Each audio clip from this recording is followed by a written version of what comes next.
ad-free on Amazon Music.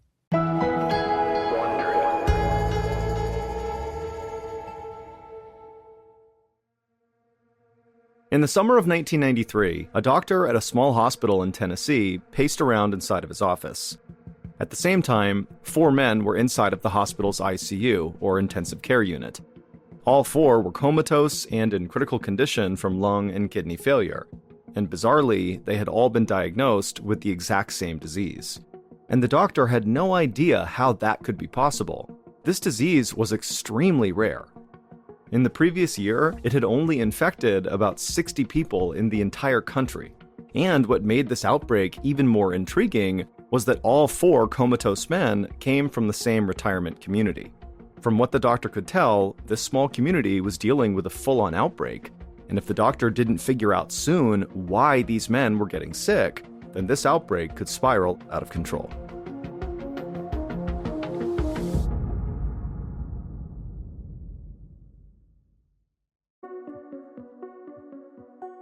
From Ballen Studios and Wondery, I'm Mr. Ballen, and this is Mr. Ballen's Medical Mysteries, where every week we will explore a new baffling mystery originating from the one place we all can't escape, our own bodies.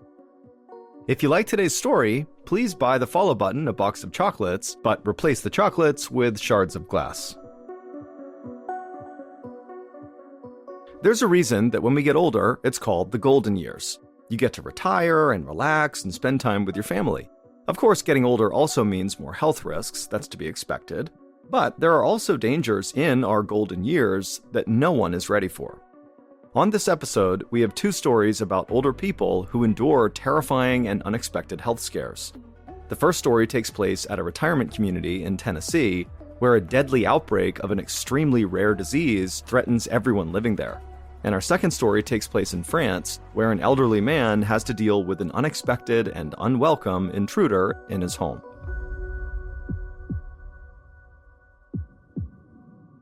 Here's our first story, Life in Paradise. On the afternoon of June 19, 1993, a man in his late 60s was enjoying a round of golf with 3 of his friends. His name was Pete Roberts, and as he looked for his ball near the tall trees at the edge of the course, he couldn't help but smile.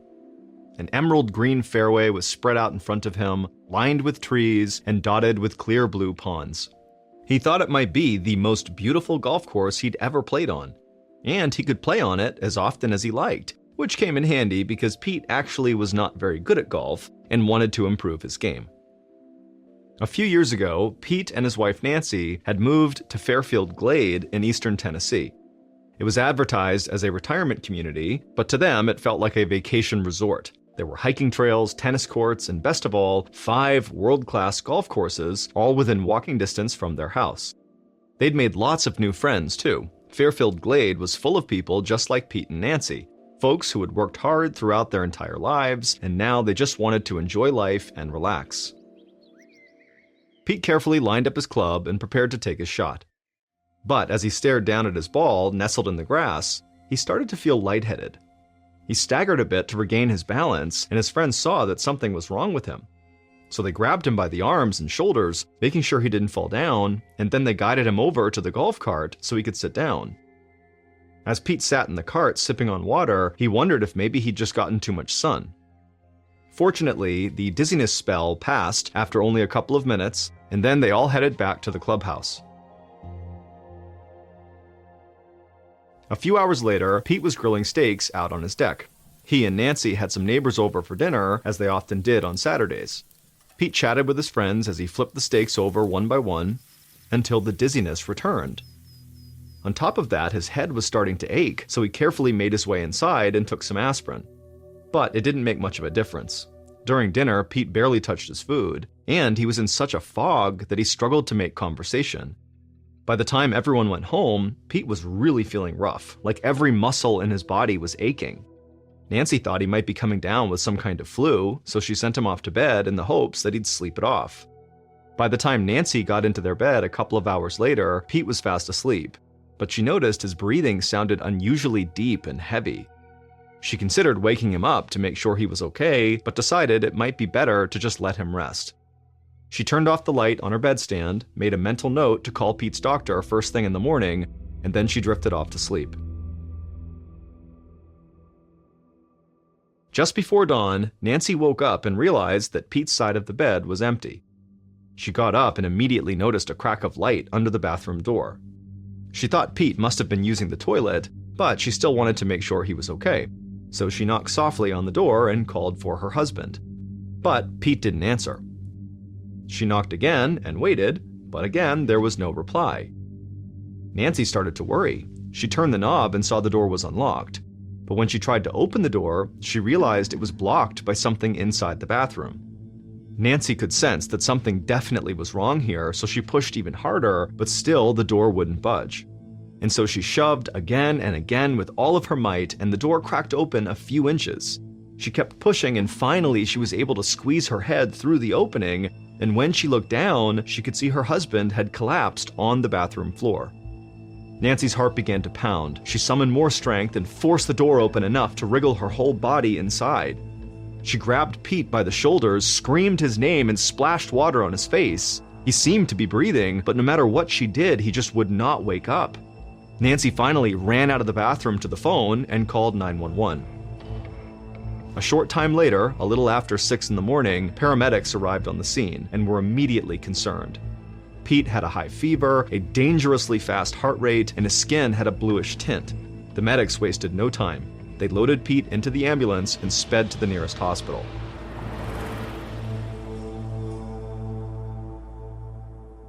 Around the same time, a doctor in his early 30s named David Stenson was in his office at the Cumberland Medical Center getting ready to pack up and go home. He had been assigned to work the overnight shift that weekend and was looking forward to grabbing a bite to eat on his way home before getting some well-earned sleep. But as he locked the door to his office, a nurse ran up and told him a new patient named Pete Roberts had arrived in the emergency room and needed Dr. Stenson's attention immediately. Dr. Stenson changed course and ran to the emergency room where he saw Pete getting rolled inside on a gurney. Dr. Stenson rushed over to examine him. Pete was still unconscious and his vital signs were at critical levels. His kidneys were failing and now he had fallen into a coma, so Dr. Stenson knew he had to act fast. The bluish tint to Pete's skin was a clear sign that his blood oxygen levels were dropping. Dr. Stenson decided that Pete needed to be put on a ventilator, which is a machine that pumps oxygen into a patient's lungs. The doctor carefully inserted a tube into Pete's mouth and carefully pushed it down his throat all the way to the bottom of his windpipe. Once the ventilator was powered up, Pete's condition immediately started to stabilize as oxygen flowed directly into his lungs. With that crisis averted, Dr. Stenson picked up a file folder and started reviewing Pete's medical history. As he flipped through the pages, Dr. Stenson couldn't see any underlying health issues that would make Pete this sick. Pete had always been a bit on the heavy side, but by and large, he was a healthy guy. There were no pre-existing conditions or red flags that the doctor could connect to Pete's current condition, but Dr. Stenson was determined to keep looking. 30 minutes later, the doctor was scanning x-rays of Pete's chest. His lungs looked like solid white blobs. This meant that they were full of fluid instead of air, which explained why Pete's oxygen levels were so low when he arrived. Dr. Stenson feared that the fluid meant Pete had a disease called spinal meningitis, which is a bacterial infection that spreads extremely fast along the spinal cord to the brain. It could kill Pete in less than 24 hours if it wasn't treated right away. Dr. Stenson rushed back to Pete's bedside. He was still unconscious, so the doctor and his team carefully rolled him onto his side. They pulled up the back of Pete's shirt, and the doctor slowly inserted a long syringe needle deep into Pete's lower back, all the way into his spinal cord. This procedure was called a spinal tap, and it enabled the doctor to extract fluid from Pete's spine so that it could be tested for meningitis or other conditions. If the fluid came out of Pete looking clear, that meant Pete did not have spinal meningitis. But if the fluid looked yellow and cloudy like lemonade, it was a sure sign Pete did have it. Dr. Stenson held his breath as he extracted the spinal fluid into the syringe. And when he looked at it, it was totally clear and had no color. The doctor let out a sigh of relief. Pete did not have spinal meningitis. But there was no time to relax. Pete was still in critical condition, and Dr. Stenson had to keep searching for answers. It wasn't until the afternoon, 8 hours after Pete's arrival, that a clue started to emerge. While Dr. Stenson reviewed the results of a blood test, he saw that Pete's white blood cell count was much lower than it should have been. The results surprised Dr. Stenson. Normally, white blood cell counts were elevated when someone was fighting an infection, but in rare cases, certain infections could also decrease someone's white blood cell count. That was helpful information, but Dr. Stenson still had no clue as to what was causing this infection. As the hours passed later into the evening, Dr. Stenson felt stumped and totally exhausted. He couldn't help but wonder if his hospital just was not equipped to deal with a case like Pete's. It had been over 24 hours since Dr. Stenson had last slept, but even though Pete was stable for now, Dr. Stenson didn't want to go home. So, a little after midnight, he kicked off his shoes, laid down on the couch in his office, and tried to get some rest. He hoped that once he got a little sleep, Pete's condition would start to make more sense to him. But when the doctor woke up early the next morning, things only got stranger. While grabbing a cup of coffee in the break room, Dr. Stenson learned from one of the nurses that another patient had just arrived in the emergency room. His name was Tom Parkin, and he also lived in Fairfield Glade, the retirement community where Pete was from. Tom was so sick that he could barely walk, and his symptoms were identical to Pete's. Tom's white blood cell count was low, and there was fluid building in his lungs. What's more, just like Pete, Tom's medical record showed that he was healthy with no pre-existing conditions that could explain this new illness. Over the coming days, Dr. Stenson ordered additional blood tests on both patients, combing through the results as he tried to figure out what was infecting both of them. But then, on Saturday, June 26th, 6 days after Pete arrived at the hospital, the crisis escalated again. 2 more men from Fairfield Glade arrived at the emergency room, and they too had the same symptoms as Pete and Tom. One of the new patients was in critical condition. The hospital staff did their best to stabilize him, but just a few hours after arriving, he slipped into a coma. Now, Dr. Stenson and his team had a new understanding of how quickly this mystery illness could escalate. But even though this emergency was growing, the doctor started to feel a glimmer of hope. Earlier that morning, he had received the results from a blood test he ordered the day before, and it revealed what the patient's white blood cells had been fighting. It was a bacterial infection called ehrlichiosis that coursed through the bloodstreams of its victims and wreaked havoc on their immune systems. On one hand, this was good information to have, but on the other hand, it created more questions for Dr. Stenson. Ehrlichiosis was extremely rare. The first known case of it had been reported just 6 years earlier, and only around 60 cases had been reported in the entire United States during the previous year. But here, in this tiny retirement community of just 3,000 people, 4 cases had emerged in less than a week. To Dr. Stenson, what was happening in Fairfield Glade seemed statistically impossible. Thankfully, Dr. Stenson learned that the disease could be treated with an antibiotic called tetracycline. He administered it to all 4 of the ehrlichiosis patients, and it didn't take long for them all to get better. But Fairfield Glade was still in significant danger. Ehrlichiosis was extremely dangerous and progressed at a rapid pace. Dr. Stenson knew that if he couldn't figure out what had caused this outbreak and stop it from spreading, that people were surely going to die. So he made a call to Atlanta, to the headquarters of the Center for Disease Control, and requested their assistance. The CDC agreed with Dr. Stenson's assessment and quickly put together a team led by one of the nation's greatest experts on ehrlichiosis, Dr. Reed Gerhardt. Over the next few weeks, Dr. Gerhardt and his team made 10 trips to Fairfield Glade. They studied the area and interviewed residents, they collected samples, and ran extensive tests across the community, both indoors and outdoors. And sure enough, they found the bacteria that causes ehrlichiosis was present in the environment, but only in highly remote areas. Dr. Gerhardt still didn't know why so many people were coming in contact with this bacteria or how to stop it. As Dr. Gerhardt and his team were working through the data, the epidemic was spreading. By the end of the summer, 2 months after Pete Roberts was hospitalized, 7 more ehrlichiosis cases had been diagnosed in Fairfield Glade. And so now Dr. Stenson was treating 11 different people for this illness, and he couldn't help but notice that they were all connected by another quality. All of them, except for one, were men. The ehrlichiosis crisis continued to intensify. Dr. Gerhardt and his team were unable to find a clear answer in the data they had collected over the previous weeks, so the doctor decided to review older research. He dug through every medical journal he could find, looking for possibilities, but found nothing. And then one day, he happened across a battered, yellowed copy of the New York State Journal of Medicine from 1947. It was nearly half a century old, but as he scanned through one of the articles, he stumbled onto something that was very interesting. Moments later, he was on the phone talking to Pete Roberts, the very first resident of Fairfield Glade to get hit with this disease. Dr. Gerhardt had just one question, and it was not about any of Pete's symptoms. It was about Pete's golf game. What Dr. Gerhardt learned in that phone conversation finally cracked the case wide open.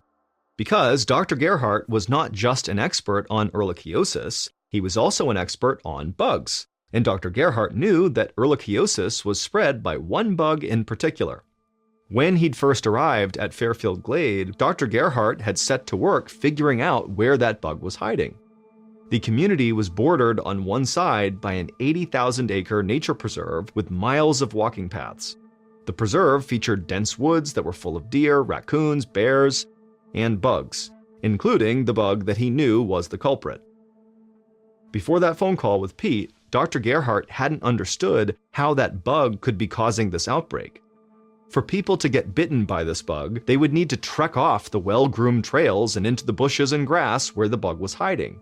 From what he was observing, the senior residents of Fairfield Glade were not doing that. But then, as the summer wore on, Dr. Gerhardt discovered yet another connection between all the ehrlichiosis patients. Almost all of them were golfers. And after his phone call with Pete Roberts, he finally understood these golfers were bonded by yet another critical factor, one that explained everything. When they teed off, these golfers had a very hard time centering the club as they swung it down to drive the ball down the fairway. Instead of soaring the ball in the direction of the hole, the ball would shoot diagonally off of their clubs and bounce off into the rough, which is the tall grass that surrounds the main part of the course. In warmer months, these golfers would often be wearing shorts, so when they marched into that tall grass to find their errant ball, their bare legs were easy prey for this bug that was lurking there, a bug called the Lone Star tick. This tick got its name because the adult ticks have a tiny white spot on their backs that's sort of shaped like a star. These ticks were very small, only 1 to 3 millimeters wide. They were so tiny, in fact, that the golfers felt nothing when the bugs bit down on their legs and started drinking their blood. But then it was too late. The ehrlichiosis bacteria the ticks were carrying entered the golfers' bloodstreams and started waging war on their immune systems. The 1947 journal article that Dr. Gerhardt found was written almost 40 years before the first known case of ehrlichiosis. But the article was relevant to the doctor because it talked about how other tick-borne illnesses were spread. What caught the doctor's attention was that the article concluded that tick-borne disease was a risk for golfers, but it was a much greater risk for bad golfers because they often would have to trek off into the rough. This was what the patients at the Cumberland Medical Center all had in common. Their golf scores were terrible, and all of them were spending way too much time out in the rough with the Lone Star tick. All 11 of Dr. Stenson's patients who were stricken with ehrlichiosis eventually recovered from their symptoms. With the cause of the infection now identified, Dr. Gerhardt set out to reduce the spread of the disease at Fairfield Glade. The number one prey of the ticks were the deer that resided in the surrounding nature preserve. So Dr. Gerhardt and his team developed a method of lacing corn with ivermectin, which is a drug that kills parasites. The deer that ate this corn were totally unaffected by the drug, but the ticks that drank the blood of those deer were all killed. Within months, the tick population in Fairfield Glade plummeted by 85%. Still, to this day, golfers at Fairfield Glade know to put on a healthy layer of bug spray before hitting the links, especially those with a weak game.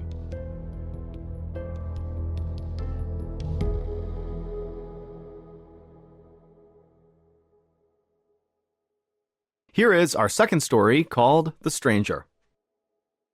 On a summer afternoon in 2014, a 78-year-old man named Leo hobbled up the steps to his apartment in the city of Tours, which is in central France.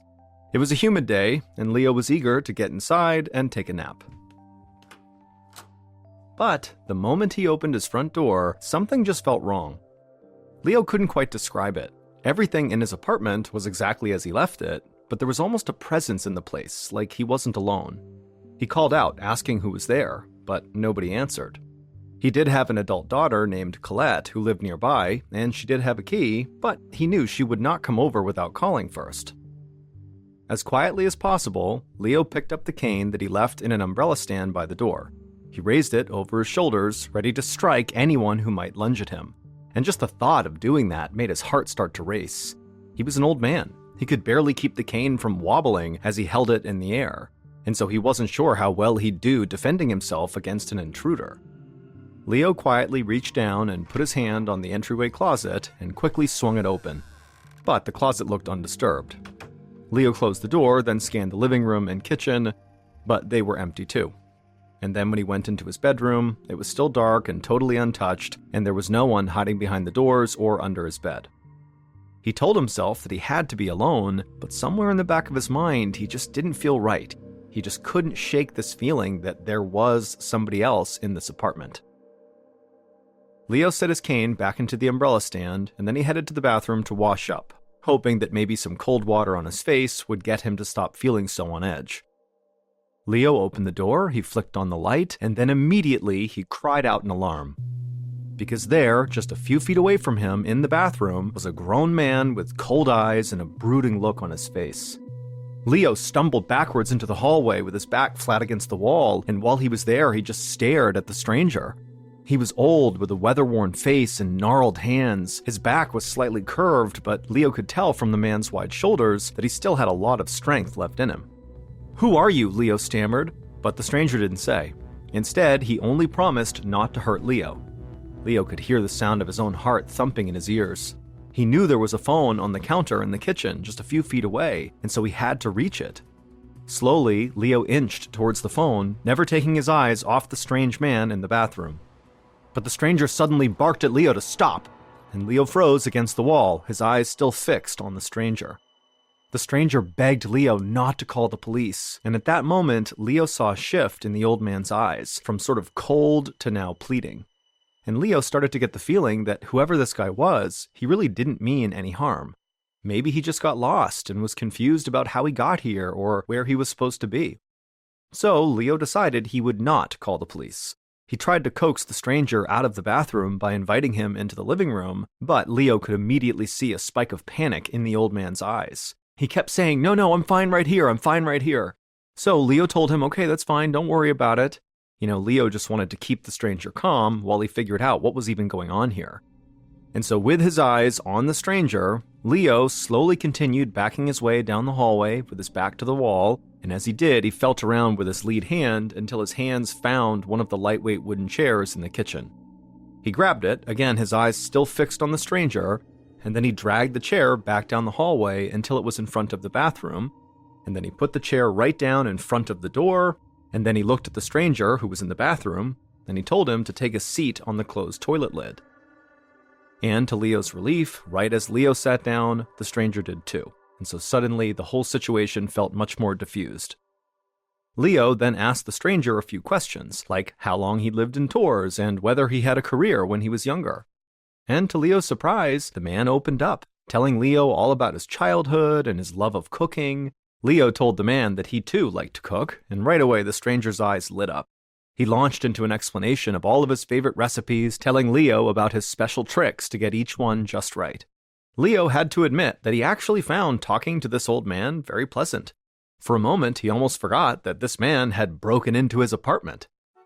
Then, a loud car horn sounded outside the window, snapping Leo to his senses. He realized the afternoon was growing late, and he really needed to get this stranger out of the apartment and back to wherever he belonged. He asked the stranger if anybody was expecting him for dinner that night. But for the first time, the stranger just didn't respond. His eyes filled with sorrow. Finally, he admitted to Leo that no, he and his wife had long since divorced, and nobody expected him for dinner these days. Leo frowned. He knew how the man felt.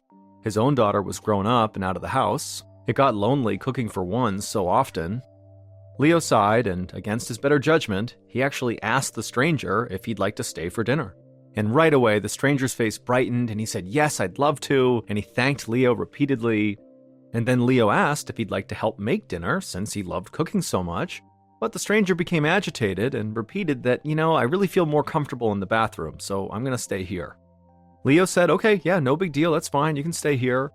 But secretly, Leo felt very unsettled by this. Why didn't he want to leave the bathroom? It didn't make any sense. Is this guy really okay? Is he mentally unwell? Like, what's going on here? And it was at this point that the reality of the situation that Leo was in really came back to him. There is a stranger who broke into your house who will not leave the bathroom. And Leo had no idea what the stranger was even capable of, and he's just now invited him to dinner.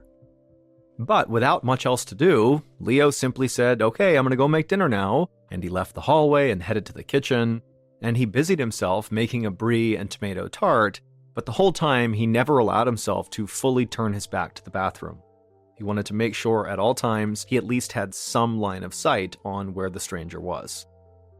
But the whole time Leo was in the kitchen staring at the bathroom, the stranger never left the bathroom. He couldn't even see the stranger anymore. And then anytime Leo walked over to the bathroom and peeked his head in, he would see the stranger just standing there next to the sink, not doing anything.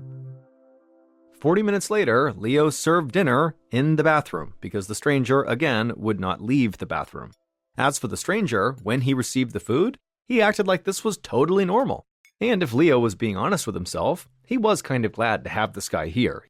He liked having the company, even if the company was pretty odd. And so the two men chatted and had their meal together, and then after they were done, Leo was pretty tired and ready for bed, and so as gently as he could, he told the stranger that it was now time for him to leave. But the stranger refused and said, "Nope, I feel good in the bathroom, I'm going to stay here." Now Leo was starting to get frustrated, and he said, "No, really, you have to leave right now." But again, the stranger, just as calm as can be, said, "Nope, I'm going to stay here." Finally, Leo just got mad and practically yelled at this guy to get out of the house now, but the stranger grabbed onto the sink, adamant that he would not go, and he told Leo, "This is my home, I'm staying here." Leo was totally outraged. He had been nothing but kind to this man, and now his patience was totally gone. But when he shouted yet again at this man to get out, the stranger's eyes suddenly went cold. That brooding face returned, and he became aggressive. The stranger shouted that this was his apartment and he was not going anywhere, and he began to pace back and forth beside the tub, warning Leo to leave him alone or else. It was at this point that Leo realized he could not solve this by himself, but he still felt bad about calling the police. He was convinced this stranger was just confused. Leo didn't think he deserved to be arrested. So Leo just started slowly backing away down the hallway away from the bathroom, keeping his eyes fixed on the bathroom in case this guy came running out. And then eventually Leo reached the kitchen where he was able to reach his phone, and he grabbed the receiver and dialed the number for his daughter, Colette. And then when she picked up, he told her everything that was going on, and she told him she would be there as fast as she could. A few minutes later, Colette was parked outside of her father's apartment. She bounded up the stairs and flung open the front door, and her eyes landed on her father, Leo, who was pacing in the living room looking totally upset, and Leo would say that the elderly stranger was in the bathroom. But when Colette checked, the bathroom was empty. Colette moved quickly from room to room looking for the stranger, but there was no sign of him. She figured he must have fled her father's apartment in the short time it took for her to drive over here. So Colette rejoined her dad in the living room and tried to calm him down, telling him that, the stranger must have left and they'd just changed the locks in the morning and everything would be fine. But Leo still seemed really upset, and he just kept pacing around in the living room. To Colette, it seemed like her dad wasn't even listening to her. She put her hands on his shoulders and forced him to stand still, and slowly his eyes did focus on her and his shoulders relaxed. But while Leo did seem to now be more calm, when he began to speak again, Colette became very worried, because her father was talking about the stranger and how upsetting it was that they were here. However, what he was really upset about was actually the stranger's manners. not the fact that the stranger had broken into his apartment. Leo kept saying, how rude it was for someone not to leave when they were asked to leave. And Colette kept telling her dad, that doesn't really matter. He's gone now, and that's the most important thing. Remember, he broke into your house. This is someone who probably is not very polite. But Leo, he just could not let go of how rude this stranger was. And so slowly, as Colette listened to her dad rant about these strangers' poor manners, something about the story just started to feel wrong. The way her dad was talking about it just didn't seem like a normal reaction to what had just happened. And so, acting on impulse, she grabbed her dad's jacket and ushered her dad to the door and told him they were going to the hospital to make sure he was okay. A few hours later, Colette sat down next to her father's bed inside of the emergency room. It was after midnight, and the doctors had run a full course of tests, including blood work and an MRI.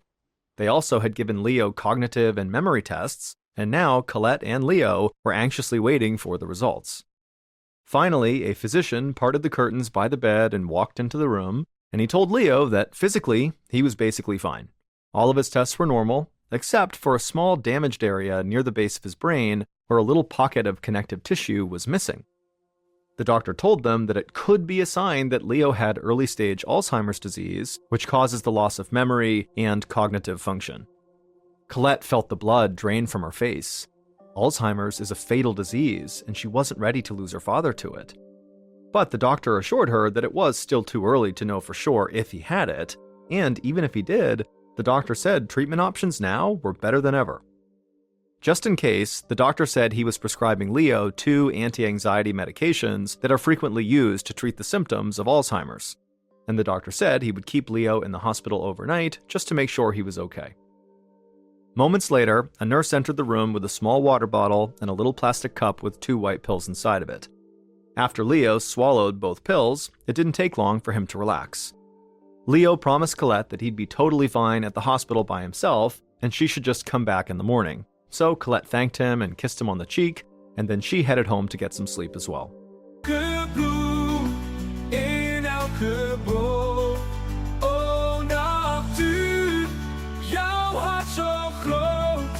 Jij bent de ziel van ons bestaan.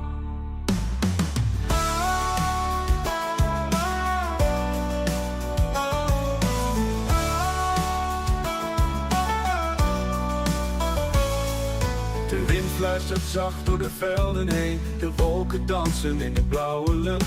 Het woud roept ons met zijn mysterie.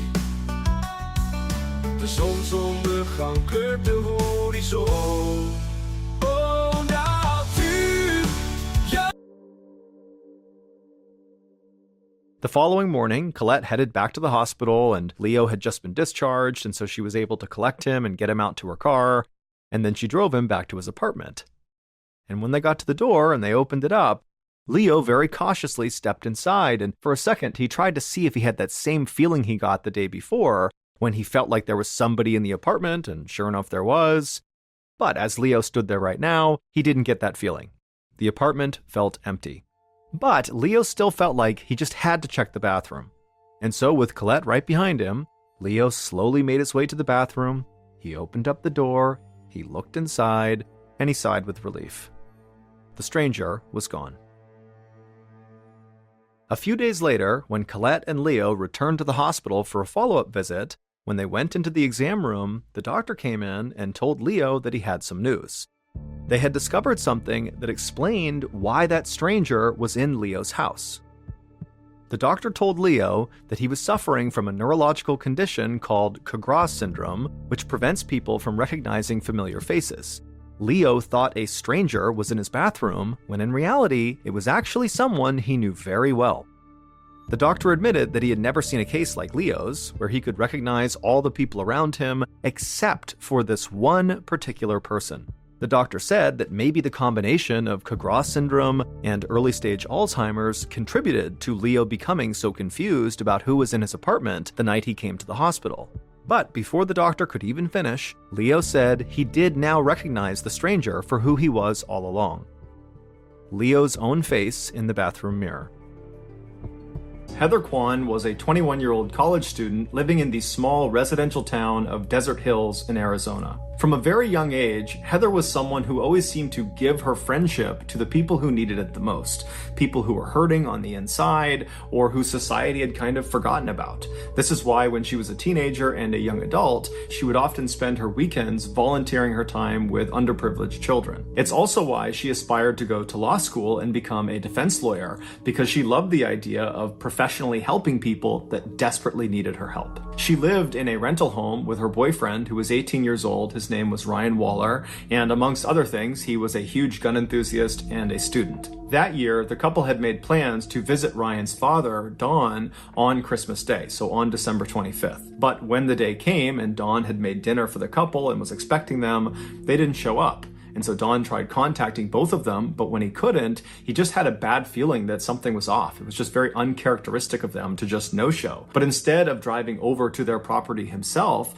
Don just called the local police and asked them to do a welfare check. The police arrived at the house in Desert Hills, Arizona. They knocked on the door, but there was no answer. They looked in the windows and some lights were on, but it was mostly dark inside, and they couldn't really tell from the car in the driveway if that belonged to the homeowners or somebody else. And so they stood there for a second, they're looking in the windows, there's no movement. They knock again while simultaneously calling out that, hey, we're the police, we're here to do a welfare check, just want to make sure you guys are okay. And this time, after they were done knocking, they heard the deadbolt unlock and then the door swung inward into the house, and standing right in front of them was Ryan. Ryan had this huge bruise on his left eye, this big black eye, and he had a cut on his nose, and he was just standing there, not saying anything, not asking any questions, just looking at them. And they looked past Ryan into his house, and they saw there was a woman lying on the couch, which they presumed was his girlfriend Heather, because that was the two people they were coming to look for. And so they turned their attention back to Ryan and they asked him, what happened to your eye?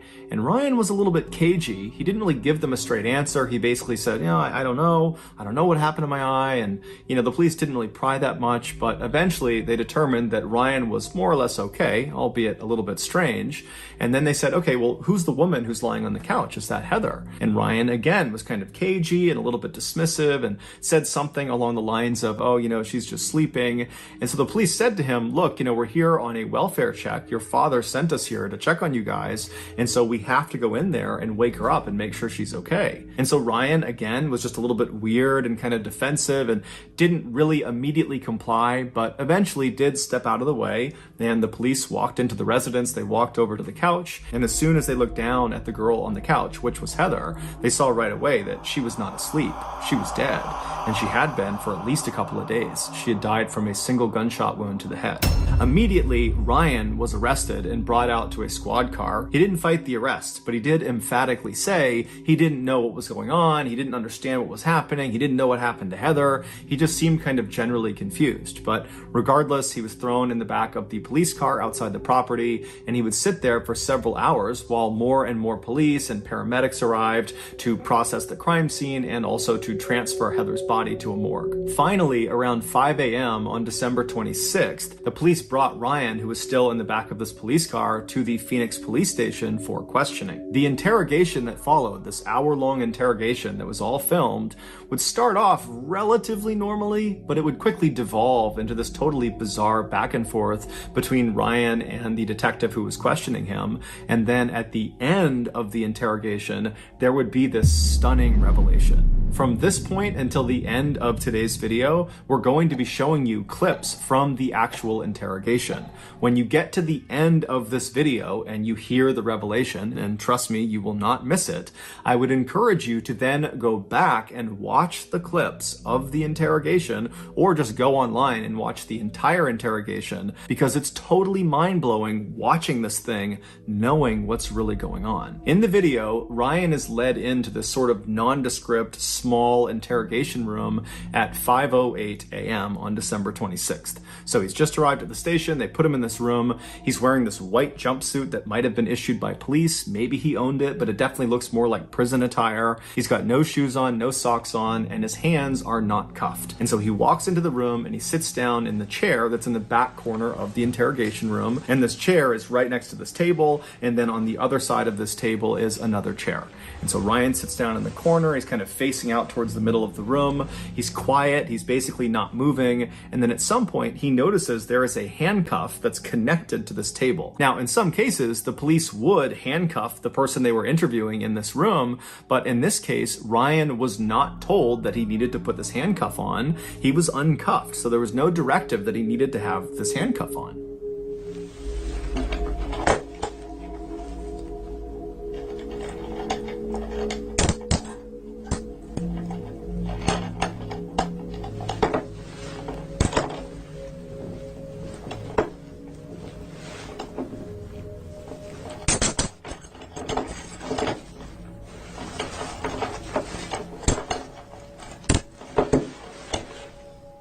After handcuffing himself to this table, Ryan turns and puts his arms over this table, and he lays down, puts his head in his arms, and he lays that way for about 5 minutes. Periodically, he makes a few groaning sounds, but for the most part, he's quiet.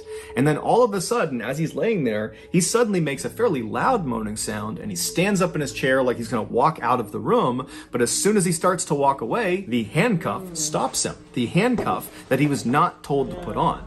And so he's stuck against this table, but he doesn't seem fazed by it. He looks almost confused by what's happening, but he doesn't dwell on it for very long. Instead, he just reaches across the table and grabs a blank piece of paper, and then he just sits back down in the seat, he crosses his legs, and he starts looking at this piece of paper. At 5:17 a.m., so roughly 9 minutes into this interrogation, which really hasn't even started yet, Ryan is intently looking at this blank piece of paper when a detective walks into the interrogation room. This detective was named Dalton, and he informs Ryan that they're going to be taking pictures of his feet, and so he needs to put his feet up on the table that's right next to him. Ryan at first acts very confused and doesn't really understand what's happening, but he eventually complies and he puts his feet up on the table, and by the time his feet are up there, another officer walks into the interrogation room, and he's got a camera and he's got this big kit with him, and he would begin about a 10-minute long process of photographing Ryan's feet and also swabbing Ryan's feet. During this 10-minute session, Dalton stays in the room,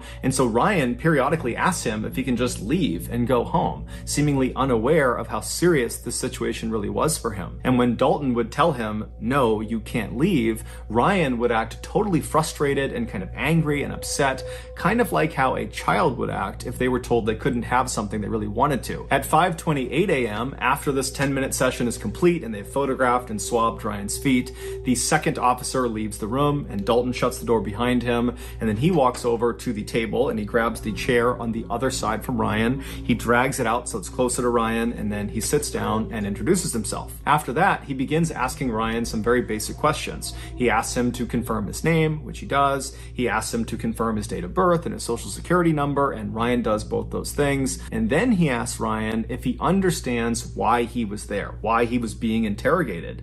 And Ryan says, no. And so at this point, Dalton says, okay, let's just stop right now. I'm going to read you your rights. And so it's at this point in the interrogation that Ryan's behavior starts to get really, really weird. After Dalton tells Ryan he needs to read him his rights, you can see Ryan doesn't compute what he's saying. He's just kind of looking blankly, and Dalton seems to pick up on that. And so he tries to make it kind of lighthearted, and he says, hey, Ryan, I'm going to read you your rights like they do on TV, like on Cops and on Law and Order and CSI, any of those crime shows, they read people their rights. That's what I'm going to do. You know what I'm talking about?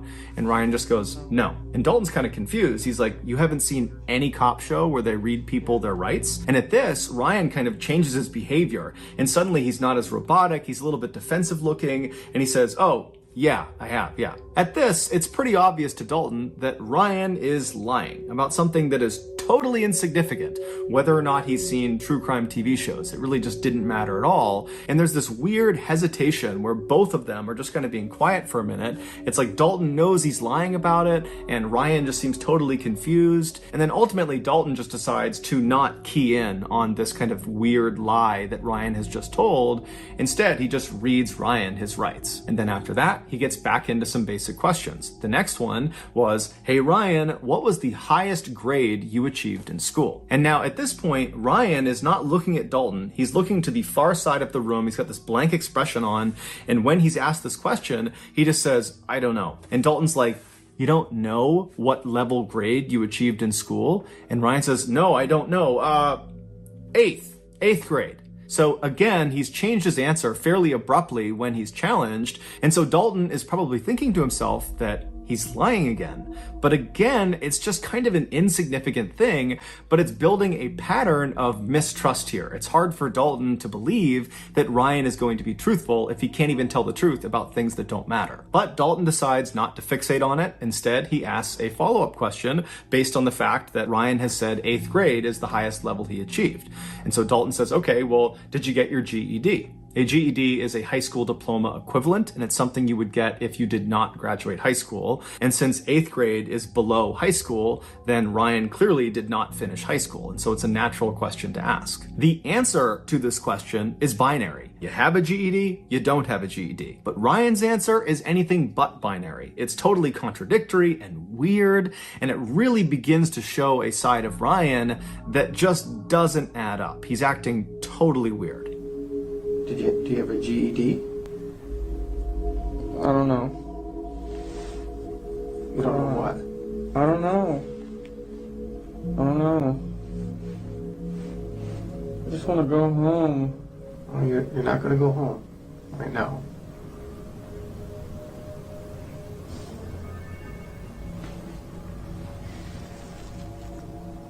So what? What's the highest grade that you completed? B?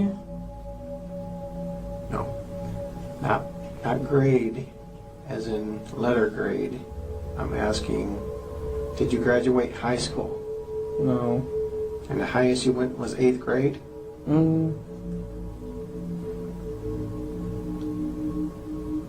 Yep. Do you know how to read and write, Ryan? Yeah.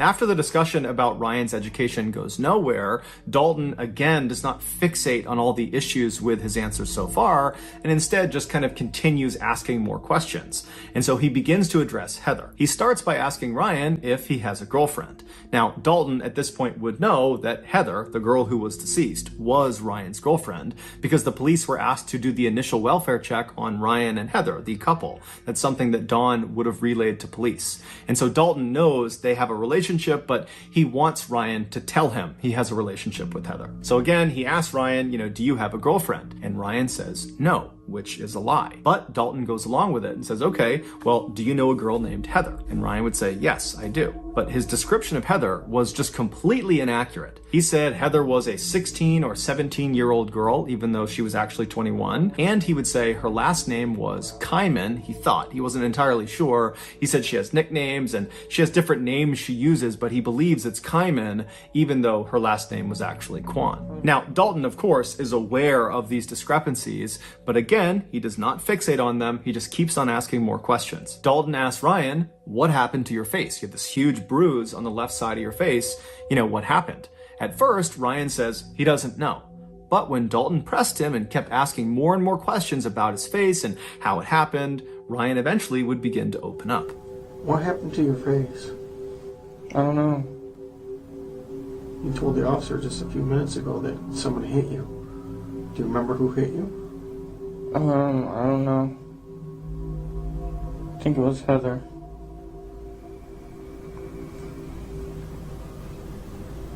Why would Heather hit you? I don't know. It was an accident. I forgot why.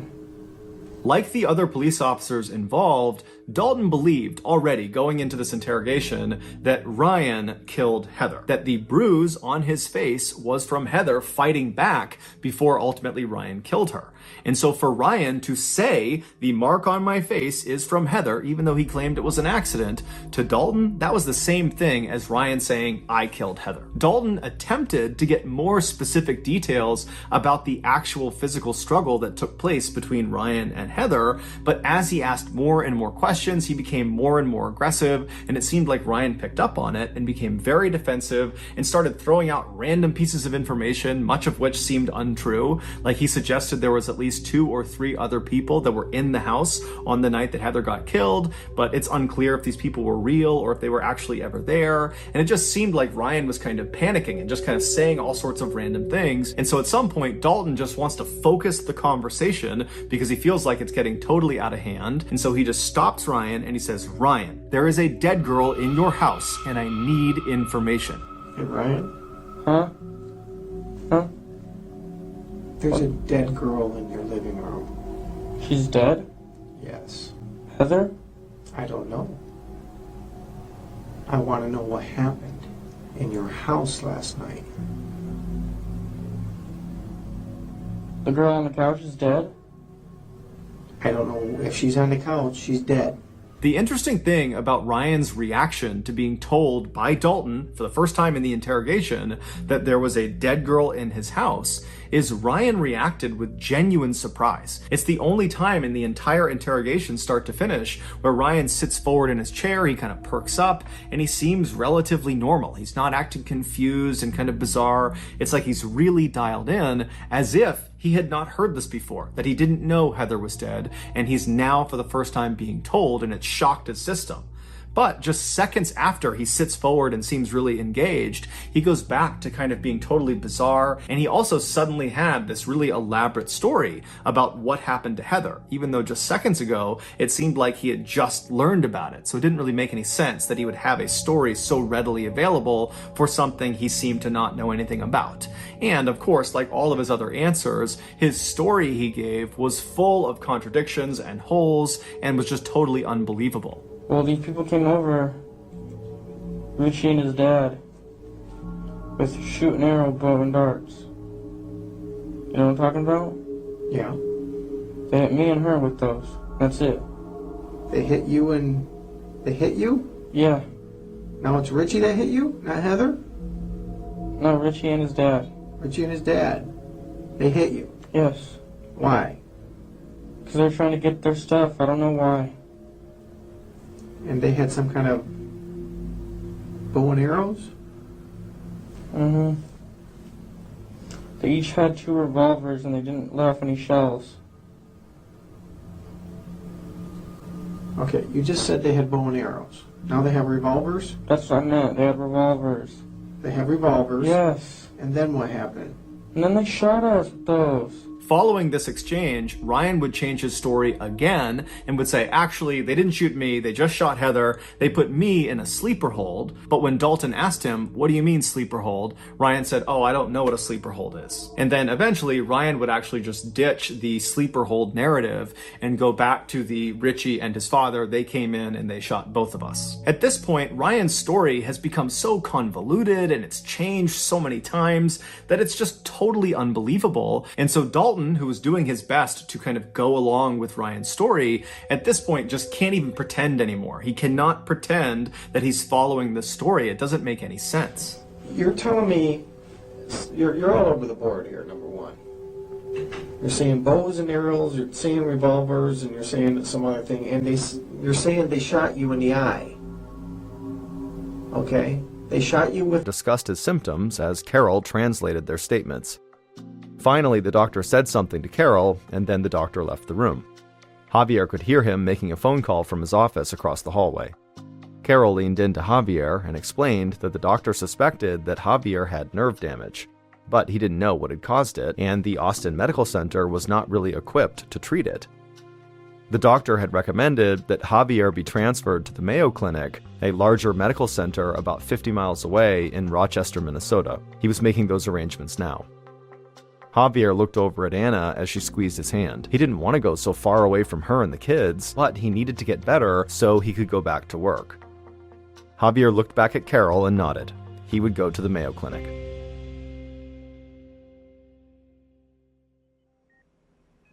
Two weeks later, Javier lay in a hospital bed at the Mayo Clinic, looking out the window at the falling snow. It was Christmas Day, and Javier wished he could be home celebrating with his family. He had spent the past 2 weeks having countless blood tests, being rolled in and out of MRI machines, and feeling needle pokes at his veins. But he didn't feel much better, and he still couldn't move his legs. The doctors explained that his spinal cord was severely inflamed, which was causing his symptoms. However, the doctor said that they still had no idea why, except that it had to do with Javier's own immune system. For some reason, it was attacking his own nerves instead of helping to keep him healthy. A nurse walked into the room and checked Javier's IV drip. Javier was being treated with steroids, which are powerful chemicals that reduce swelling in the human body. His doctors had promised Javier that steroids would bring some relief to his spinal cord, although they probably would not completely cure his mysterious ailment.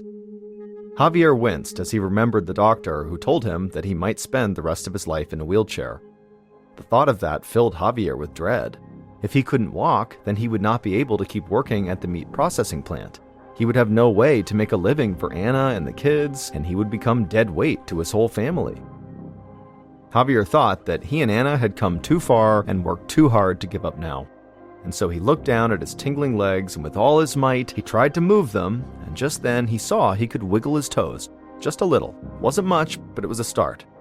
Javier decided he would do everything he could to try to get back on his feet. As Javier was struggling to recover, Carol Hidalgo, the translator at the Austin Medical Center, walked into a small exam room with a doctor to help out a new patient. It was early in the spring of 2007, about 4 months after Javier had first been hospitalized, and Carol was always extremely busy. This area had a lot of Spanish-speaking residents, so she was constantly translating for the hospital's medical staff. It was tiring work, but Carol enjoyed it. She felt like she was a problem solver. The latest patient was a tired-looking man in his 40s who worked at the quality pork processors plant with Javier. The man, whose name was Carlos, the man who stood next to Javier on the processing line, rubbed his legs as he explained that he'd been feeling weak and experiencing tingling in his limbs for over a month now. Carol listened carefully and relayed his symptoms to the doctor. Carlos said that his right hip and thigh were throbbing, and it was as if the soles of his feet were on fire. At first, he thought he was just tired from standing all day long, but now he was having trouble walking. Carlos said that he barely had the energy to do his job, but he desperately needed the money.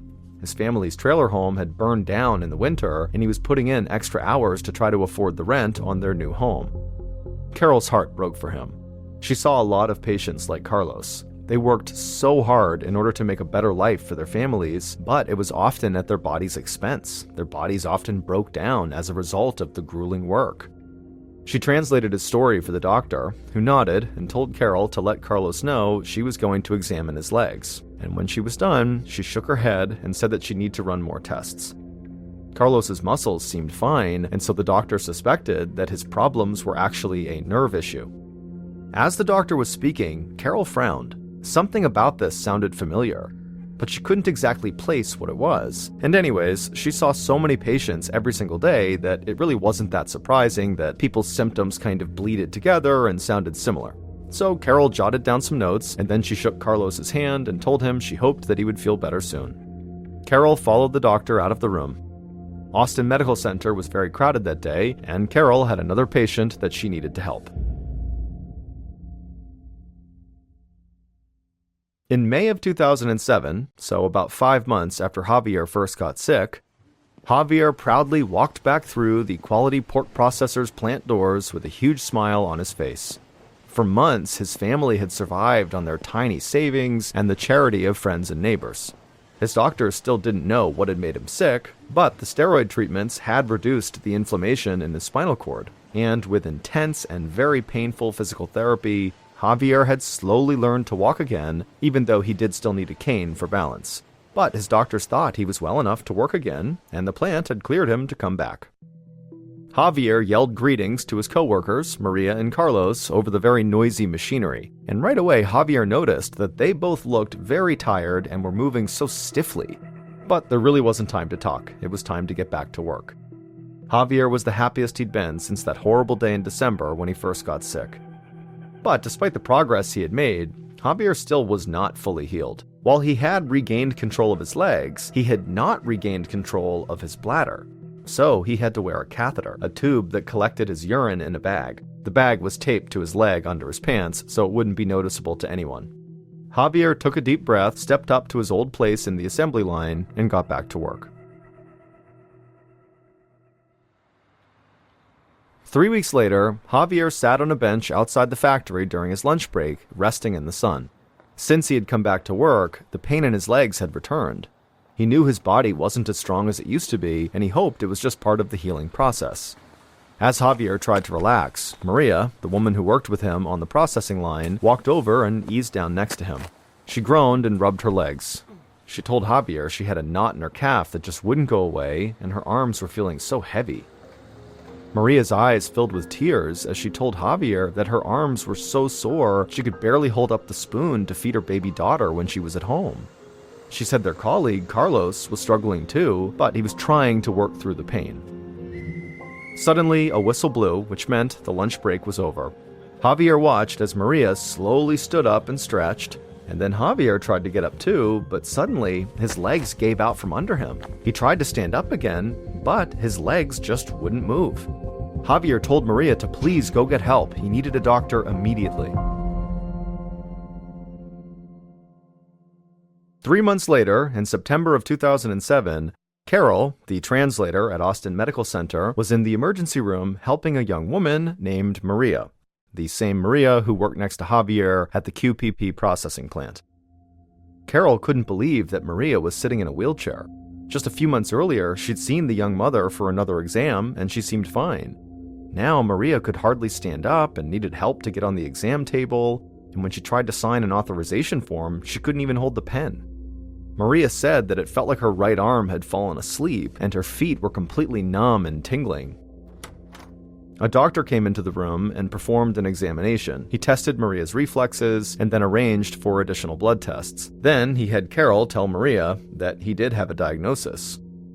Maria had a condition called neuropathy, which is a general term for nerve damage. It explained her weakness, numbness, and pain. He didn't know what was causing it, but he was still prescribing her steroids. After the doctor left, Carol, the translator, could see that Maria seemed unsure what to do. In a quiet voice, Maria told Carol that she was scared. A lot of her colleagues were getting sick too. One of them had even lost movement of his legs twice. Carol gave her a hug and promised her that the doctors would find an answer. Then she helped Maria back into her wheelchair and wheeled her to the elevator. After Maria left, Carol returned to the treatment area, deep in thought. Carol liked to write while she puzzled things out in her head. She sat in a chair and took out her notebook and a pen, and she watched people rush by in the hallway. She realized that she had translated for several patients over the past few months who all had very similar symptoms. There was Maria, who just a few months ago was walking but now could barely move, and then there was Carlos, whose feet felt like they were burning, and then there was Javier, whose legs had stopped working altogether. She scribbled down the first thing that they had in common. They had all been diagnosed with a type of neuropathy, and so Carol wondered if maybe something else connected these patients. Carol knew that each of these patients had different doctors and nurses, and these doctors and nurses rarely talked about their patients to each other. As a translator, Carol might be the only person in the clinic who knew that these patients had been diagnosed with the same problems. Just then, Carol spotted the chair of general medicine, Dr. Richard Schindler, walk by in the hallway. Carol knew he valued the opinions of everyone on his staff. He always found the time to talk. Carol ran after him and asked if he had a moment to chat. He nodded and said that he did. Then Carol took a breath and she asked him, "What causes neuropathy?" Carol had heard the diagnosis before, but she'd never quite understood it. He smiled at her and said that one of the most common causes of neuropathy was diabetes. Carol shook her head. She knew that Javier didn't have diabetes, and neither did Carlos or Maria. Dr. Schindler then told her that neuropathy can also result from traumatic injuries, exposure to toxins, and from infections. Dr. Schindler asked Carol why she was interested, and she told him that she'd translated for at least 3 patients who were all diagnosed with neuropathy. Carol was almost certain they all worked at the same pork processing plant. She thought there might be more she had forgotten about, but she needed his help to get a better understanding of their diagnosis. Dr. Schindler's expression grew thoughtful, and he told Carol to please find him later and he would help her try to figure it out. And so, later that afternoon, Carol and Dr. Schindler sat down together and went over the files of every patient that had been diagnosed with neuropathy in the past year. Carol could see Dr. Schindler's face grow anxious as they sifted through the names and charts. By the end of the day, he and Carol had identified 6 different cases of neuropathy that all seemed to be linked. Not only did they all work at quality pork processors, but they all worked in the same area of the processing line. Dr. Schindler thanked Carol for paying such close attention to the patients, and Carol told him that all she wanted was to figure out what was making them sick. She saw firsthand how much their jobs meant to them and their families. Carol just hoped that there was still time to help them before they became permanently paralyzed or worse.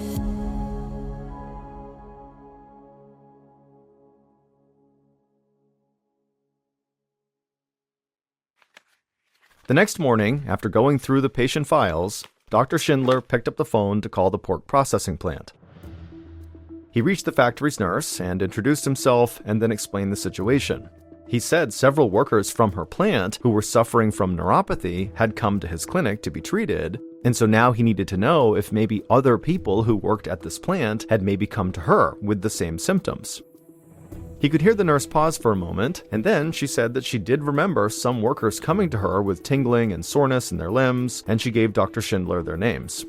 He added them to the list of patients that he and Carol had already identified, making a total of more than 11 workers from this plant who all had similar symptoms. Dr. Schindler thanked the nurse for her help, and then they hung up. Clearly, there was something wrong at this pork processing plant, but the doctor didn't know what it was. He wondered if maybe workers were reacting to a vaccination, or maybe they had an infectious illness, or they'd been exposed to neurotoxic chemicals. He didn't know, but there was something there. Something was going on at this plant. Dr. Schindler realized that this could quickly turn into a huge medical investigation, one beyond the scope of just a small regional facility like the Austin, Minnesota Medical Center. And so the doctor sent out an email to Mayo Clinic, a much bigger clinic, which was where Javier had been treated. It was one of the best medical facilities in the state, and if anyone could help with this investigation that was about to start, it was them.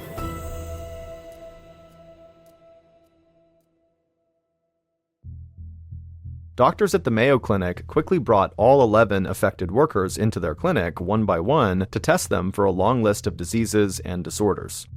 But all of the tests proved to be negative. Dr. Schindler reviewed the results with a growing sense of frustration. Within just a few months, these once healthy workers now had to use wheelchairs or had lost sensation in their arms, legs, or hands. It couldn't be a simple muscular disorder like carpal tunnel syndrome or any other repetitive stress injury. It wasn't a reaction to a vaccination, cancer, or a virus. It also was not a bacteria or a parasite. There had to be something happening at the pork processing plant, but no one at the Austin, Minnesota Medical Center or the Mayo Clinic could figure it out. Dr. Schindler realized that if he was going to get to the bottom of why people who worked at this plant were getting so sick, he would need more help. It was time to call the Minnesota Department of Health.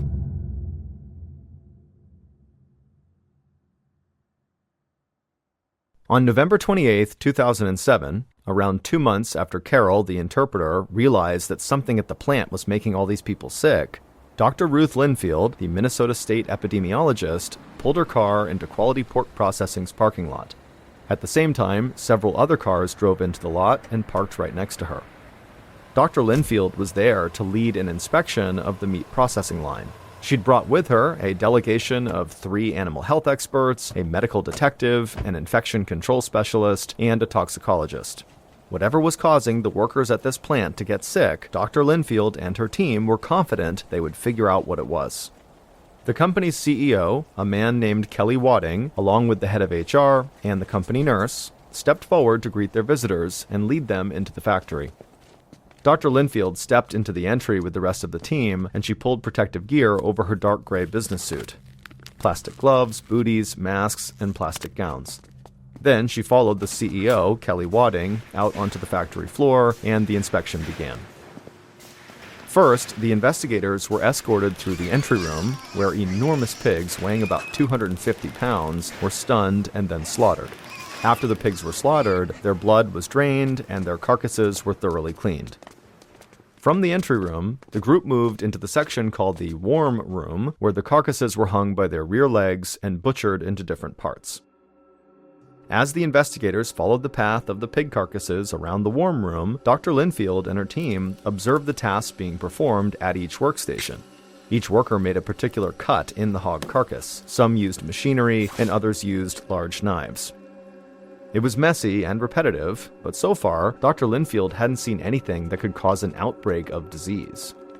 Finally, at a section near the end of the line, the group came to a large table. About 35 workers were gathered there, removing the last bit of meat from the hog using a specialized device. A pink mist hung over the table. Dr. Linfield stopped walking and looked down at her plastic white gown. She could see all these tiny pink particles settling on her arms, chest, and shoulders. Then she looked back at the assembly line and was horrified by what she was seeing. And within minutes, the company's CEO, Kelly Wadding, had shut the entire plant down. Dr. Linfield was looking at what quality pork processors called the head table, where workers literally took apart the pig's head piece by piece. They cut out the snout, the ears, tongues, cheeks, and jaws of each hog using knives, chisels, and automatic cutting tools. But the part of the process that horrified Dr. Linfield was the very last step, when workers removed the pig's brain. Like the rest of the pig's body, its brain is a marketable product. People in some parts of the world will use pig brain to thicken their stir-fry, while other people scramble pig brain in with eggs. But because the plant processed the pigs so rapidly, the plant needed an efficient, easy way to extract the brains from the pig's skulls. They came up with a unique method to get the brain out, which only a few other factories in the world had even tried. Under the company's unusual process, the brain removal workers were required to blast pressurized air into a hole in the pig's skull. And then the brain poured out of that same hole the air went in, now a gooey pink substance that kind of resembled Pepto-Bismol or a lumpy strawberry milkshake. And workers were blasting pig brains at an incredible speed, liquefying about 22 brains every minute. It was a gruesome process, to be sure, but what caught Dr. Linfield's attention was something else. It was the pink mist that hovered around the whole head table and then lightly coated the rest of the room thanks to the air currents from the fan above them. That pink mist was created by tiny particles of pig brain. The air gun that workers used to liquefy the brain was so strong that some of the brain became vaporized and basically floated up into the air. None of the workers wore any kind of breathing protection, such as respirators or face masks, so everyone in the room, but especially those who worked at the head table, and even more so the actual brain removal workers, were inhaling particles from 1,350 aerosolized pig brains every hour. Javier was a brain removal worker, and Carlos and Maria worked very close to his station. In fact, almost all the workers who got sick were stationed right near the brain removal machine. Dr. Linfield's team discovered that all of these workers were suffering from a brand new disease, which was given the name progressive inflammatory neuropathy. As a result of their massive exposure to aerosolized pig brain matter, their immune systems were constantly creating antibodies to neutralize the foreign proteins. But because these animal cells were very similar to human cells, the antibodies ended up attacking their own nerve cells as well, and over time, the disease could do enough damage to leave victims confined to a wheelchair. Kelly Wadding, the pork processing CEO, shut off the air gun as soon as Dr. Linfield pointed out all the pig brain particles floating in the air all around his employees. And then the CEO had that air gun hauled out of the factory on a trolley, never to return. And once that air gun was gone and the factory resumed work, the workers at the head table stopped getting sick. Javier would return to work a second time, but his body was so damaged that he could not actually handle the physical demands of the job. Javier's current state of health, the condition of his family, and his location are unknown. The same can be said for his co-workers, Maria and Carlos. As for the plant, they continue to process pork, slaughtering about 19,000 hogs every day. Owned an antique shop right in downtown Portland at the base of the Burnside Bridge, which is considered the gateway to the city. Because Kevin owned this antique shop, he was always at yard sales and estate sales looking to find the next thing he could sell at his shop. And so one day there was this estate sale over at this woman's house. She had just passed away. She was about 103 years old. She was a Holocaust survivor, and her estate was being sold. And so he goes over to the house and he sees the way they're selling all of her items is by bundling them in different lots. So depending on what item it was, they'd be bundled with similar items and then sold as a package. So the people there would be bidding on the whole lot. They couldn't buy individual items. And Kevin had his eye on one particular lot called Lot 29, and Lot 29 included a couple of small tools that he wanted to sell in his shop. And it had this mystery box, and that's exactly as it was labeled. It just says mystery box on it.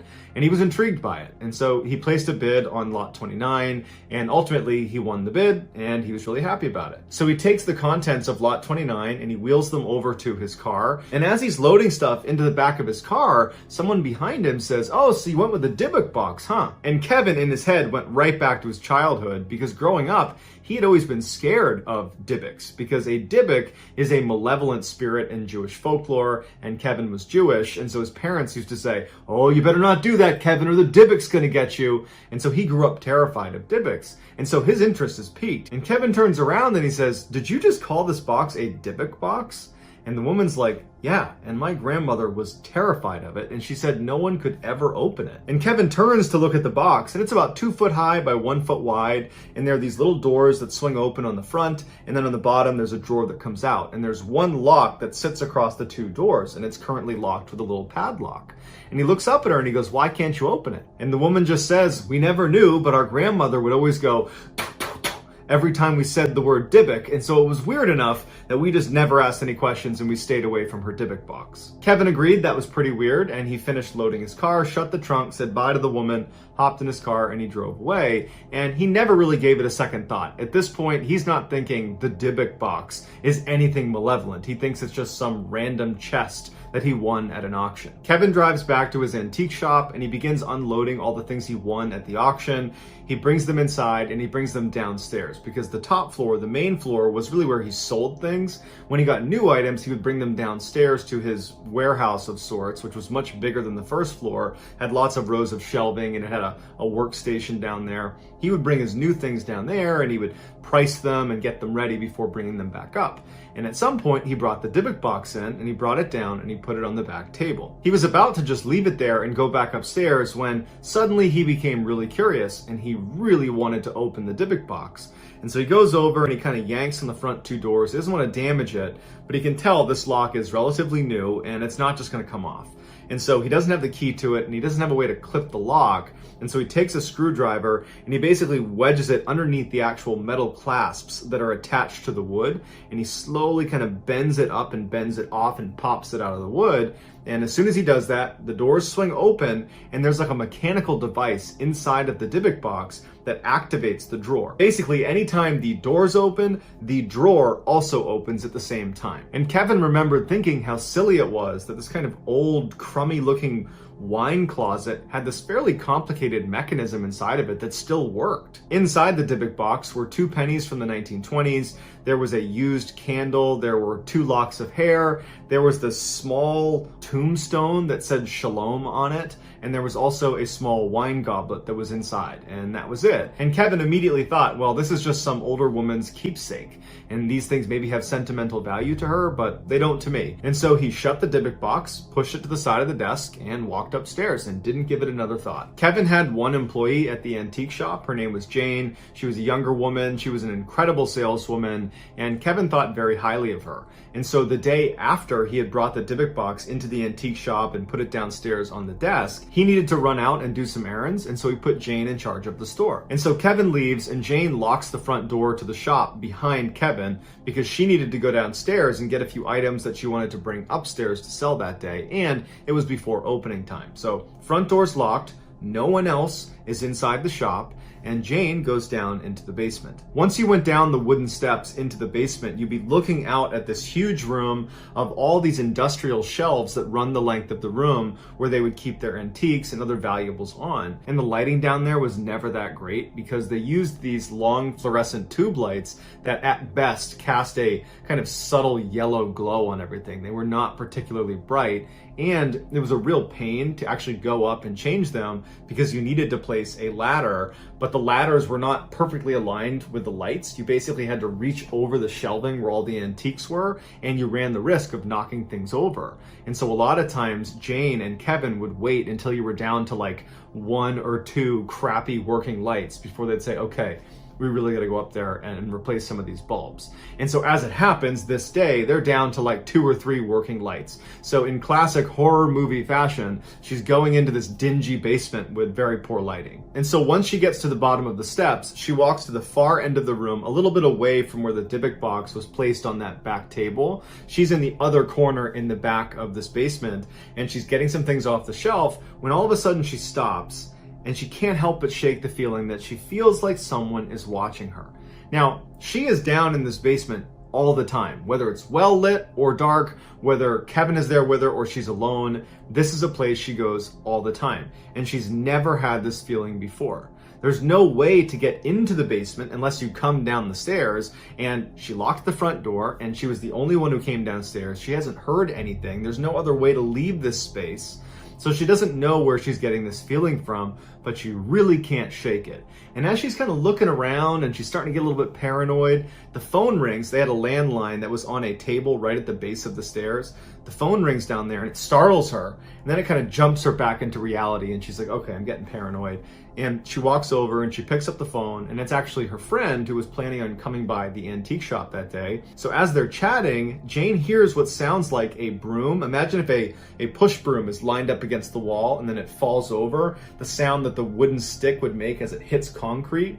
That's the sound she hears as she's on the phone. And it startles her again, and she goes, hey, let me call you back. She hangs up on her friend and she's looking out, and because the lighting is terrible from where she is, she's now at the foot of the stairs looking down all these rows, and she's heard that stick land on the ground on the far side back where she had been originally. She's kind of looking around and she can't see anything. And so she takes a deep breath and she begins walking down the rows to see what fell over. And as she's walking down the row, something smashes behind her, and she turns around and one of the fluorescent tube lights has fallen from the ceiling and smashed onto the ground. And so all of a sudden she doesn't want to explore this falling broom that's behind her in the dark corner of the basement. Instead, she's ready to leave. And so she starts walking back towards the stairs to get out of here. And as she's walking down one of these rows, a wooden chair that is on one of the shelves comes flying off of it and lands squarely in the middle, blocking her path.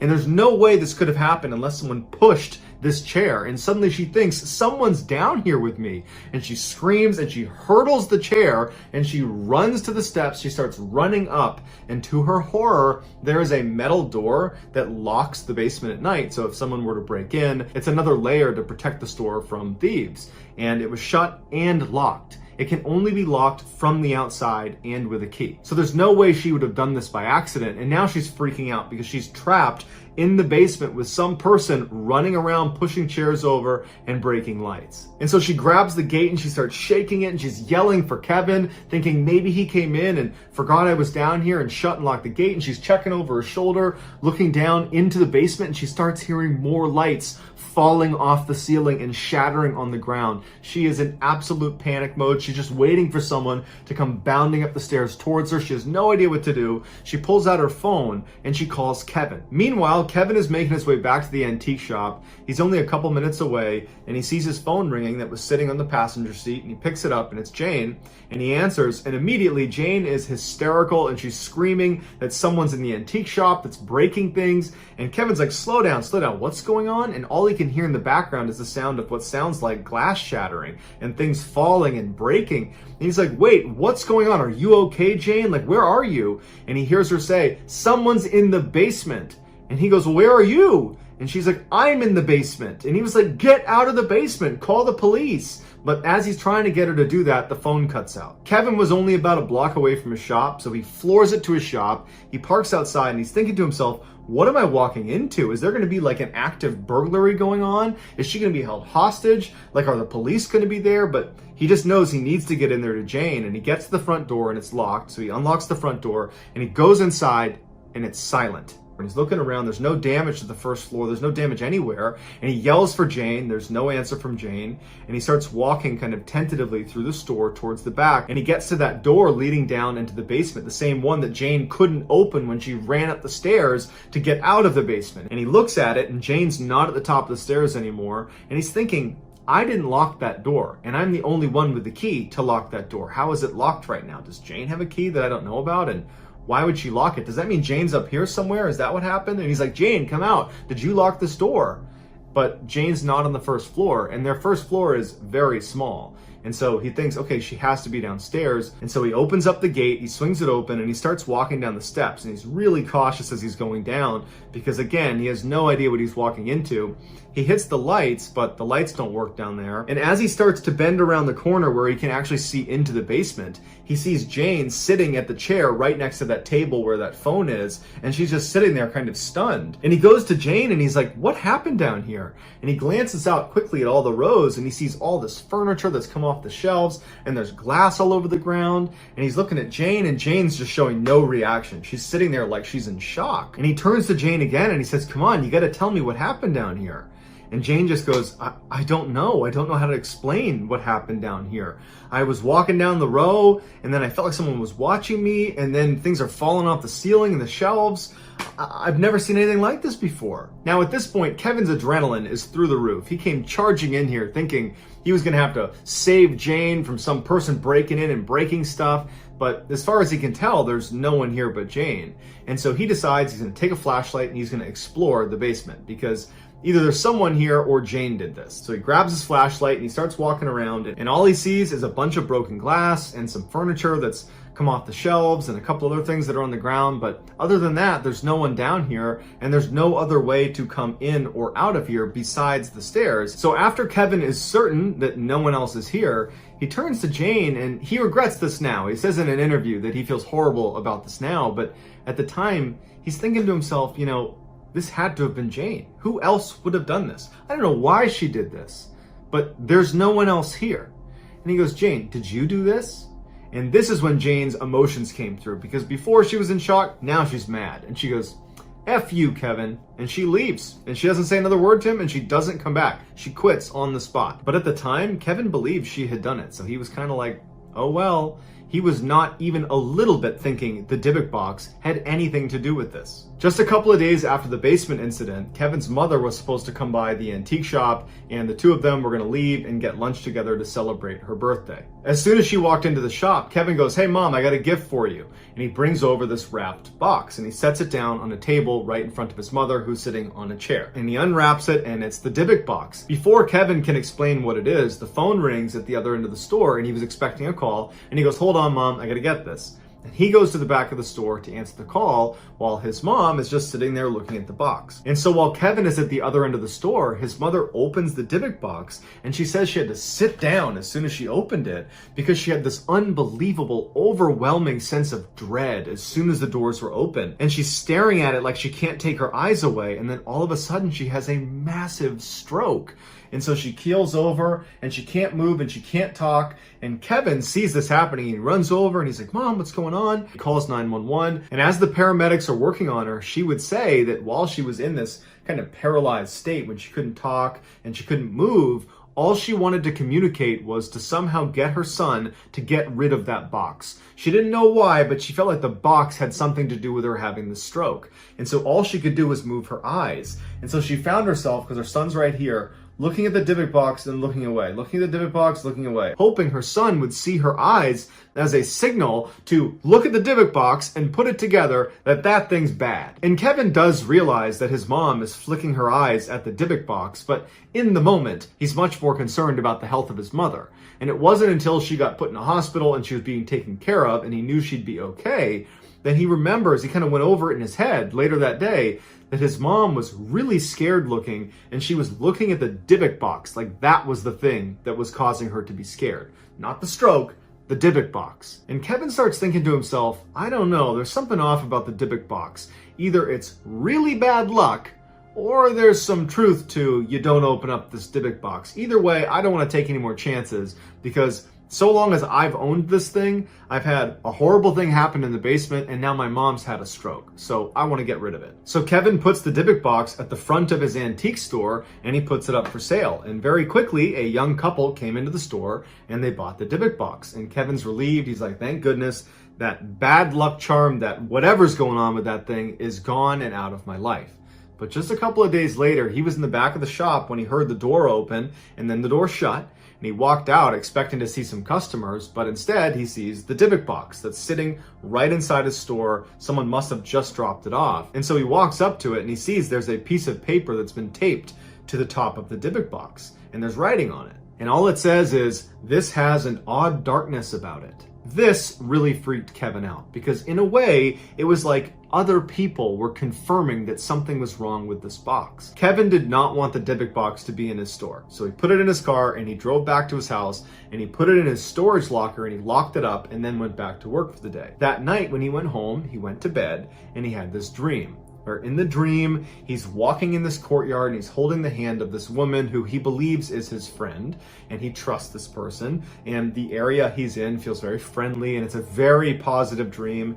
And as he's walking, all of a sudden, this person starts to pull away from him, and he can't move anymore, and he's losing the grip on this person's hand. And they keep moving and moving until their hand is out of his, and they disappear into the corner of the courtyard where it's totally dark. And so he's looking into the darkness, waiting for his friend to come out again, and he can't move. He's anchored to the spot, and as he's looking, he sees what looks like an old woman walking out of the mist, and her head is down, and he can't tell what she's doing, and she's pretty far away, and she's walking closer and closer to him, and when she's about 5-6 feet away, she raises her head up, and her whole face is falling off. All the skin is falling off of her face. It's rotting. She's like a corpse, and she raises her hands up in front of her, and then she grabs his face and begins pulling off pieces of his face until he suddenly wakes up. Kevin had to compose himself in bed because he was so scared from the dream he just had. He sits up and he goes into the bathroom to get a sip of water, and as he walks past the mirror, he notices there are marks on his shoulders and his arms that he did not have before. It looks like bruising almost. And he's looking at them and he's thinking, no way. That has nothing to do with the dream. This is just coincidence that, she was grabbing me in this area in the dream and now I have marks there. It's just coincidence. And so he kind of writes it off and he goes back to bed. And he has the same dream. He gets up again and he's breathing heavily, he's sweating because he just had the same dream. It was this terrifying dream. And he goes back into the bathroom and now his entire back is covered in bruises. He has bruises all over his back, all over his arms. He's got red marks on his neck. And now in his mind, he feels like it has to do with the Dybbuk box. The Dybbuk box is now in my backyard. It's not a coincidence that all of a sudden I'm having these horrific dreams that are apparently manifesting themselves in bruises and marks on my actual body. And so Kevin is done with the Dybbuk box, and instead of going back to bed, he goes to his computer and he puts the Dybbuk box on eBay up for sale. And that night, 2 college kids named Sam and Brian, who lived in Missouri, they buy the Dybbuk box, and Kevin could not be happier to package that thing up and ship it off. Sam and Brian had seen the ad on eBay for the Dybbuk box, and at first it did not seem remarkable, but they saw that Kevin had given this really detailed description of all the strange things that had happened for him since he owned the Dybbuk box. And I think clearly Kevin's angle was he was almost trying to advertise it to groups of people that might be interested in that. And Sam and Brian were exactly that demographic because they were looking for things online that were considered haunted. They wanted to see if ghosts and the paranormal were real. And so they were eager to buy the Dybbuk box and test it out. And so 3 weeks later, when this package finally arrives in Missouri at their house, Brian was still out at class, but Sam was home, so he receives the package. He eagerly brings it into the kitchen, he unpackages it, and he sets it on the kitchen table. And just a few minutes later, Brian comes home, and Brian would say in interviews that when he walked in, it smelled like someone had peed all over the apartment, like there was urine everywhere. And he's walking around thinking, what happened? This smells so bad in here. And he walks into the kitchen where it was the strongest smell, and there's Sam proudly standing next to this awful looking chest, which was of course the Dybbuk box. And he realizes, Brian does, that the Dybbuk box is what smells like urine. And he goes, Sam, do you smell that? And Sam's like, yeah, that's the smell of ghosts. Sam would pick it up and go, ooh, to Brian as soon as he walked into the kitchen. And Sam joked about how he couldn't wait to sleep in the same bed as the Dybbuk box. They were just making a big joke out of it. Sam had also set up a blog where he was going to document everything that happened from day one of receiving this Dybbuk box to whenever they got rid of it or till whenever something happened. And for the first 2 weeks they had the Dybbuk box in their possession, nothing did happen. But when Sam started bringing the Dybbuk box out and leaving it right in the middle of these huge parties they would throw, where people were spilling beer on it and they were opening it up and putting things inside of it and making jokes with it, when they were doing that to the Dybbuk box, suddenly they started seeing a pretty significant uptick in strangeness inside of their house. It started with their technology. Sam's laptop crashed and the hard drive was unrecoverable, so he had to replace his laptop. All of their watches just didn't work while they were in the house. No matter what they did, no matter when they fixed it, the watch just simply did not work. Their Xbox would not turn on, but when they brought it to another person's house, it worked just fine. It just couldn't work inside of their house. And the toaster, anytime you turned it on, it basically immediately incinerated whatever you put inside of it. But none of these technological difficulties were frightening to Sam or Brian. They were just frustrating. And I don't even think they were connecting them with the Dybbuk box. It was just this thing that was happening to them. It wasn't until the light bulbs in their house started bursting in the middle of the night that they started to get pretty creeped out about some of the things that were happening in their apartment. That now all of a sudden it did seem like, maybe if the Dybbuk box really is cursed, this might be how it would manifest. And so they'd replace the light bulb, and then sure enough it would burst again. And they couldn't keep light bulbs in because they kept popping. And so their house was dark a lot of the time. But the worst part was when they had this massive insect infestation inside of their apartment.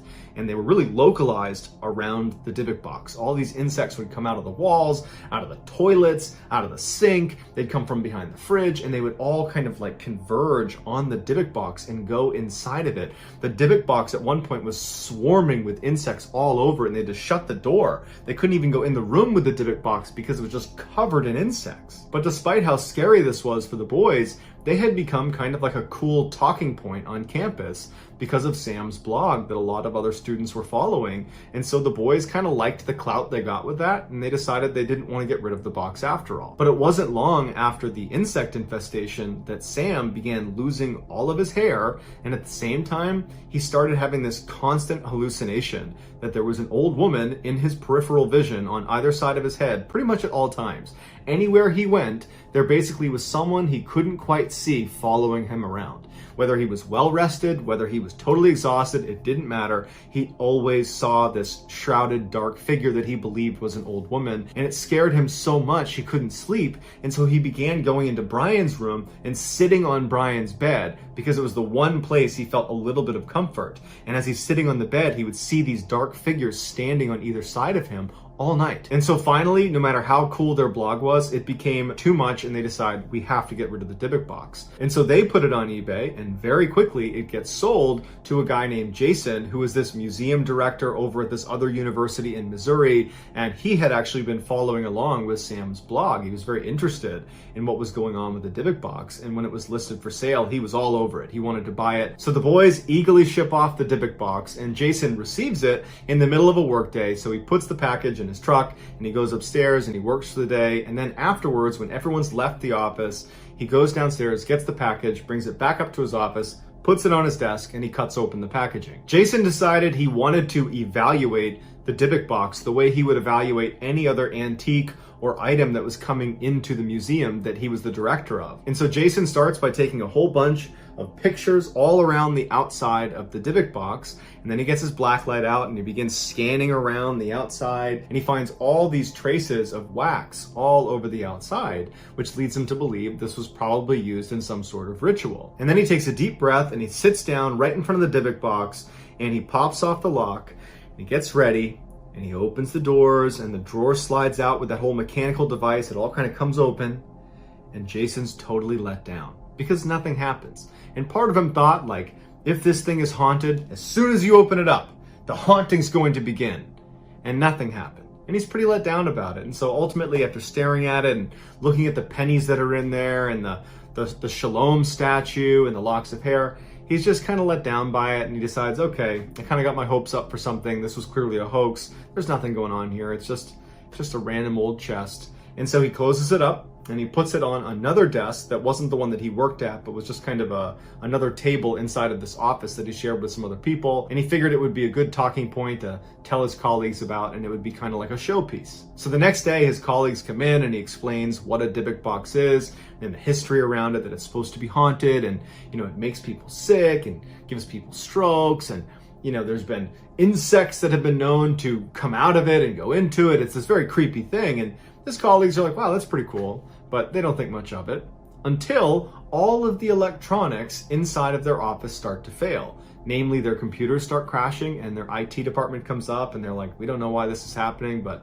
sorry, we can't recover it. And the light bulbs kept going out to the point where they went out and got this huge pack of extra light bulbs to replace the light bulbs as they went out. Something they never had to do before, but all of a sudden the Dybbuk box is in the room and the light bulbs are going out left and right. And then finally, Jason's coworkers that share that space with the Dybbuk box, they all got sick and they blamed the Dybbuk box. They said, you know what? We were fine until that thing came in here. Now all of a sudden our computers don't work, the lights don't work, and we're getting sick. Get rid of it, Jason. So that day after work, Jason goes and takes the Dybbuk box, puts it in the back of his truck, and his truck had a cover on the back. So he secures it in the back, he drives home, and he doesn't want to bring it inside because it just seemed weird to bring a cursed object inside that his coworkers just made him get out of their space because it was making them sick and it was ruining their things. So he thinks, okay, I'll leave it in my truck overnight and I'll figure out what I'm going to do with it tomorrow. He goes inside, he says hi to his family, and before long it's time for bed and Jason goes to sleep. In order to understand what happened to Jason, you need to understand the layout of his house.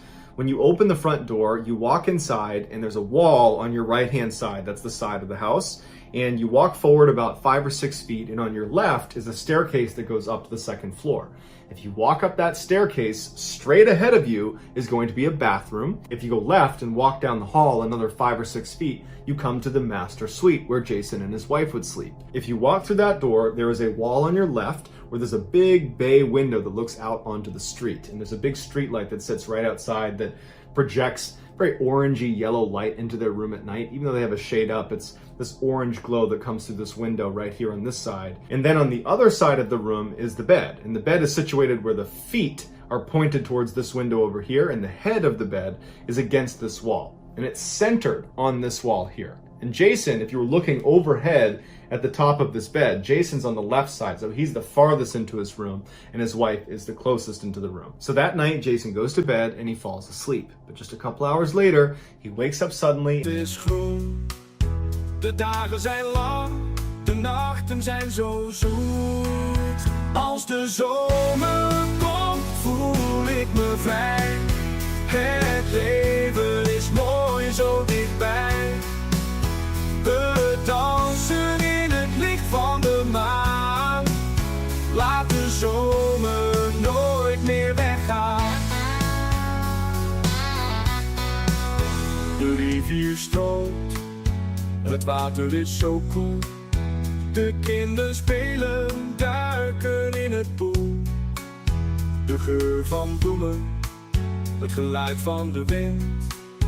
Elke dag een avond. And he can't move his body, he can only move his eyes. He's laying on his back, and the light from the street light is very strong. It's this orangey glow in their whole room. And he's laying there trying to move his hands and his legs, but he can't do it. And as he's doing that, he starts hearing footsteps out on the stairs. And they're distinctive sounds. Slow, plodding steps all the way up to the second floor. And Jason's laying here with his eyes looking towards the door because his door is open and he can barely see into the second floor landing. And he's waiting to see who came up the stairs. And his heart's racing and he's looking, and out of the corner of his eye, he sees what looks like a dark figure begin to walk into the room. And his heart starts racing even faster when he can tell it's definitely not someone he knows. It's this woman, this older woman with a shawl over her head, and her head is tucked down so he can't see her. And this is all out of the corner of his eye. And because of the orange hue coming in from the window, he can definitely tell that there is a real solid figure right there.